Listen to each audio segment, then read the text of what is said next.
దానికి ఎంత దొరికితే కూడా అంత గౌరవం. అలాంటిది పెద్ద చెట్లు ఉంటాయి, పుల్లలు విరిచి పోయే పెట్టేస్తున్నారు.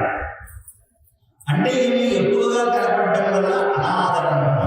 సరే, అది అట్లా ఉంచి ఇక్కడ ఈ దక్షుడు మామ అయ్యాడు, పిల్లనిచ్చాడు. అందుకని దక్షుడికి కొంచెం గర్వం, నేను పిల్లనిచ్చాను కదా, ఈయనేముంది శివుడు అని కొంచెం శివుడి మీద అగౌరవం. మామూలుగా ఈ దక్షుడు లోపల చాలా మంది ఉన్నారు.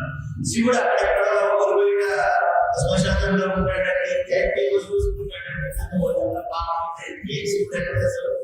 అని ఇలాంటి భావాలు దక్షుడు లోపల కూడా శివ ద్వేషము ఉన్నవాడు, శివుడిని ద్వేషిస్తుంటారు.